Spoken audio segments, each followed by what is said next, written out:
All right, we've started Lent. Do you know what Lent is?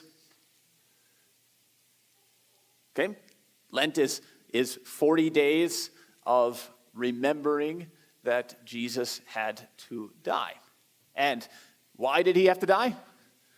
Well, there's lots of answers for that, but the simple answer is because of our sin.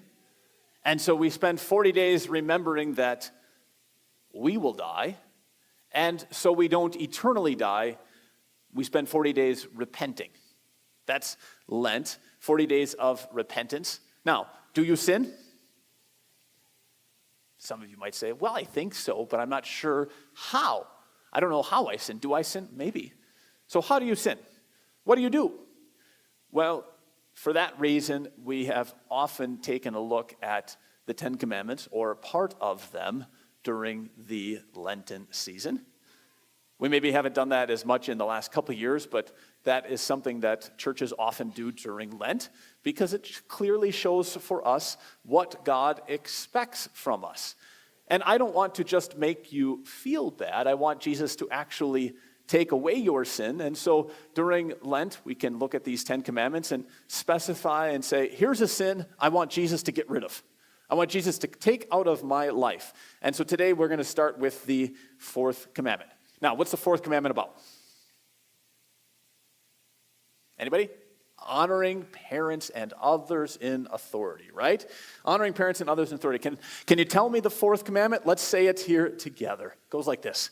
Honor your father and mother, that it may go well with you, and that you may enjoy long life on the earth. What does this mean? We should fear and love God, that we do not dishonor or anger our parents or others in authority, but serve and obey them and give them love and respect. All right, 2 quick notes before we go on. If you learned it a different way, that's okay. I would also encourage you, learn it this way. Right? Learn it this way. It's easy to tell. It's much easier to tell people what to believe if it's expressed in the ways that you're commonly speaking. And this is a translation that is in our common parlance, right? Our common language now. You can pick up a copy of the current catechism vocabulary or language off the shelf or off the table as you come in there. So pick one up and just review it. It won't take you very long to review it and relearn or learn the way that it's spoken today. Second thing, and I'm only going to make this note once over the next 4 weeks, and then we'll just be done with it. I might show you a chart another time. But Lutherans and Catholics call this the fourth commandment. The Jews have their own numbering system, and all of the other Protestant Christians have their own numbering system. I know, right?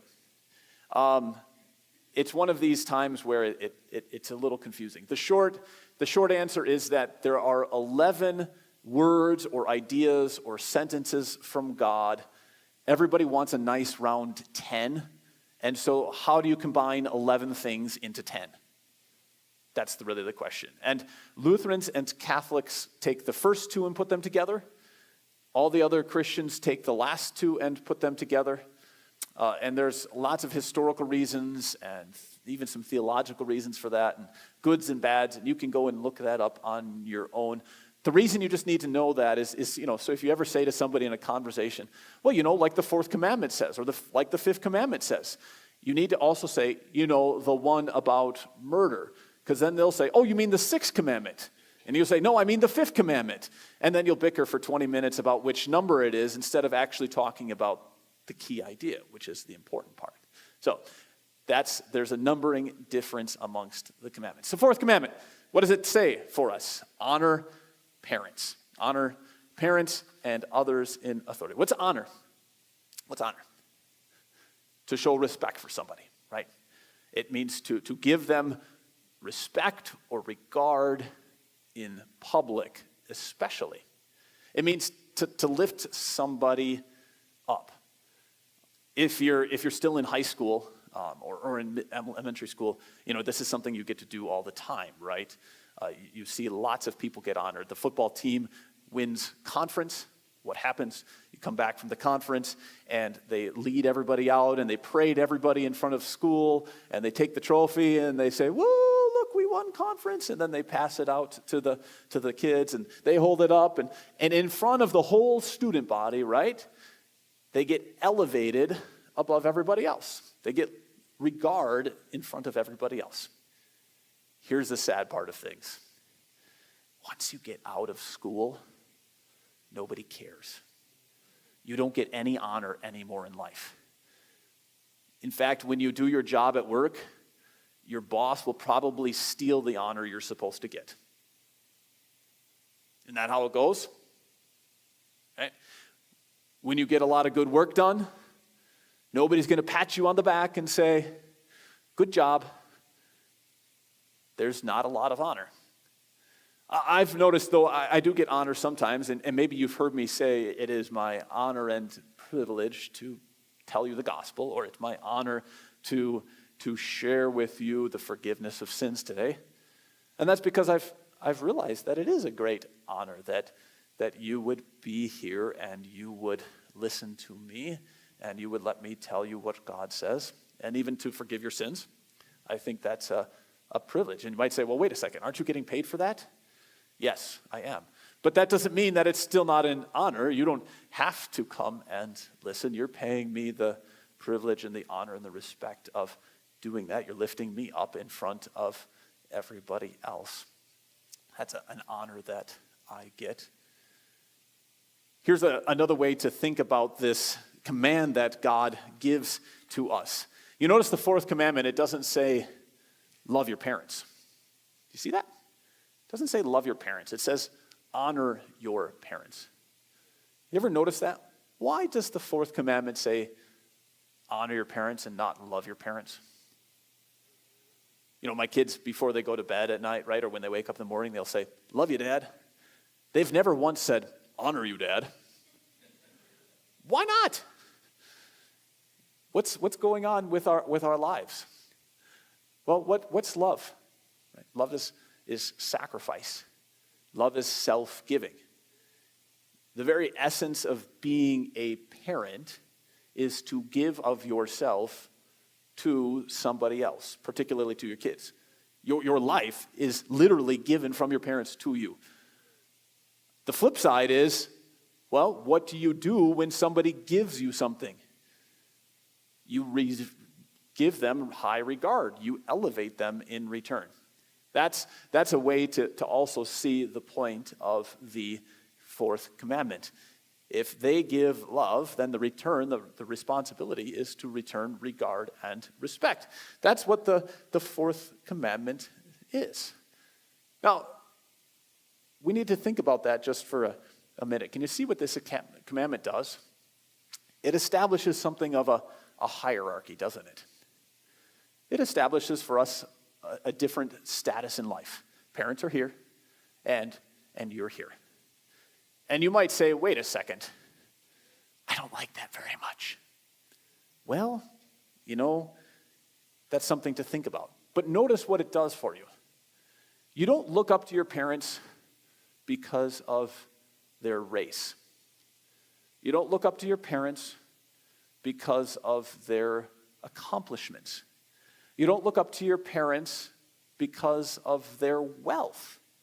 You don't look up to your parents because of their good looks or bad looks.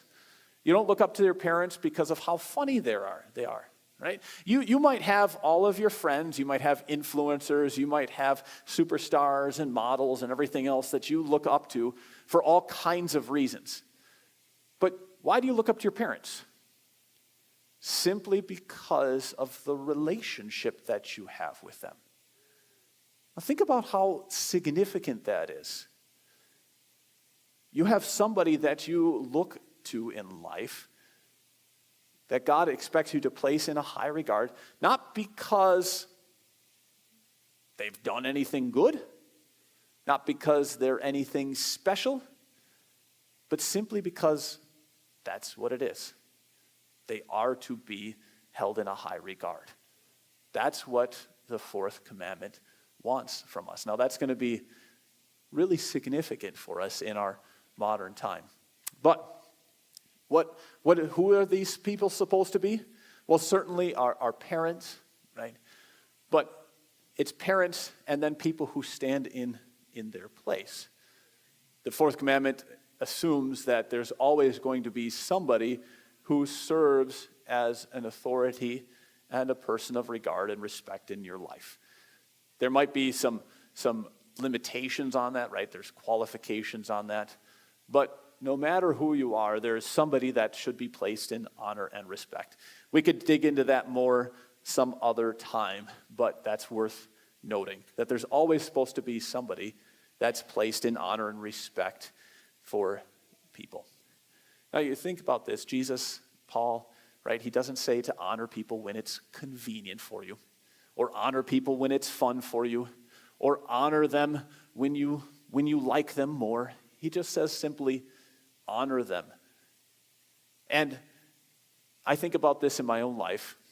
My parents, they aren't particularly honorable people. They're not dishonorable, but they're not really that honorable of people. My parents have no great accomplishments. They have no great successes in life. My dad never rushed in to save a whole military battalion from certain death or something like that. There's no medals hanging up on my wall. So why do I do this? And more particularly, look at what it expects of me. This is not an easy thing to do. One of the greatest examples of honoring is Jesus, his very last breath on the cross, saying, "Son, here is your mother, and mother, here is your son." He pays the highest regard to his own parent as he breathes his last breath. That's what it is to honor. So the first thing that we need to learn from this commandment is that we are to treat certain people as if they literally stand in God's place in our lives, right? We are to elevate them and place them as if they are God's face for us. Now, how's that going? How's that working out in our life? It's easy to forget that for more than 1,000 years, probably close to 2,000 years, most of the world's societies functioned on this principle. Have you ever seen that? Did you know that? We don't live this way anymore, right? But most of the world's societies did. I lived that in China. China has a strong history of Confucian life and Confucian culture. So here's a couple of things that you can note about, for example, Chinese culture and how they lived on the basis of honor. So societies created elaborate systems of elder care, even ancestral veneration, and intergenerational households. It's not uncommon to have multiple families all living in the same household. But they weren't the only ones. Native American tribes, Lakota, the Iroquois, they structured their societies to honor the elders. They held respected positions as council members and decision makers. The Confederacy, the Iroquois Confederacy, famously considered the impact of decisions on 7 generations. Can you ever imagine thinking about your grandchildren when you decide something? That's how they decided. The elders were living libraries of knowledge. Greek and Roman societies, the ones that Jesus was talking about, were very strong in this. The Council of Elders governed Sparta. It wasn't elected officials. It was the elders that were a council. They had the pater familias, where the eldest male served over generations of families. This was how life ran for hundreds and thousands of years. Now we think about how big the difference is then when you and I come along and say, "Who are you to tell me what to do?" Oh, isn't that what we put on our t-shirts even now? And whether we're 14 years old or 40 years old, there's a lot of us that still basically wear around a t-shirt that says, "Who are you to tell me what to do?" How life has changed, huh? There is no doubt that the basis, one of the root ideas of our society, is that we overthrow all hierarchy. I've been reading this book on the collapse of parenting by a man named Sachs, a doctor on parenting. And he points out, he says this: we have an allergy to hierarchy. So much so that the weighting of or preferring of some voices or products over others is seen as illegitimate. You see what he says? He says, it's part of our cultural life now to be allergic to having people who tell us what to do or who are somewhat over us. Tim Keller summarizes the root of our modern world to say the root of idea of modernity is the overturning of all authority outside of the self. Whether we like it or not, right? You and I live in a world, we have imbibed a thought that says to us, we need to be our own authority. So what do we do in that kind of a world? How do we be ourselves? How do we do our own thing and still honor and respect parents and others in authority? Is it possible to even do this? Jesus shows us one of the surprising tricks in his gospel. You ever remember the little episode where people come to Jesus and they ask Jesus to tell my brother to divide the inheritance amongst us? There's two brothers, they come to Jesus and they say, how do we tell us to divide the inheritance among us? And you remember what Jesus says back in response? Who made me judge and arbiter for you? Who made me judge and arbiter about you? You think, wait a second. If there is ever a person in the world who gets to decide who gets what, it ought to be Jesus, right? I mean, this guy walked on water. This guy divvied up baskets of food and fed more than 10,000 people. This guy calmed storms. This guy walked out of a tomb. And still he says, who made me judge and arbiter?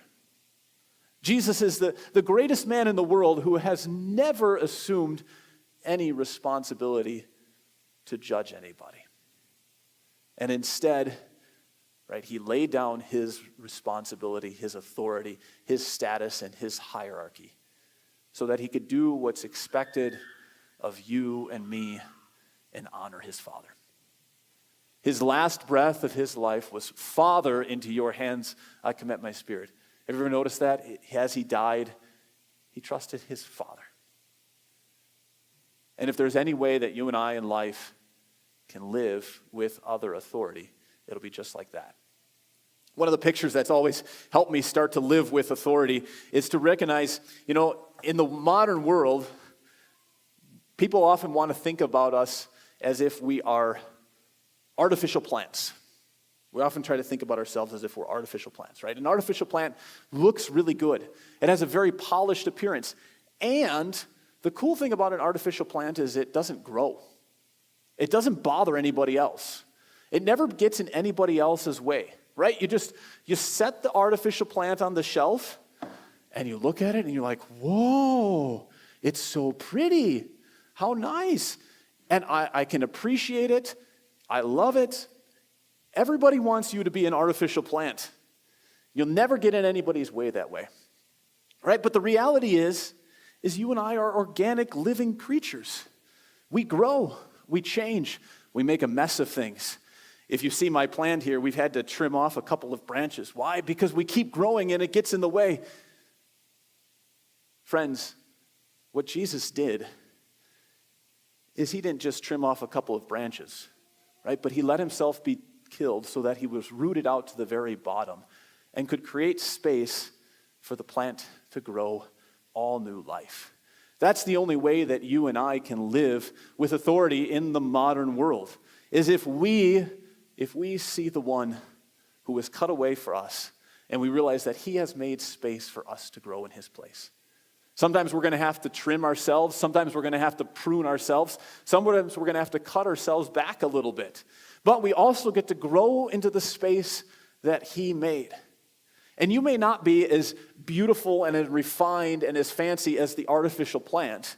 You'll probably never be quite that good looking in life. Sorry, some of you. I know you're really good looking, but you're not going to be quite that polished. But maybe, right, you and I can be people who grow into the space that God has set aside for us. There's a reason that we accept Jesus' authority more than anything.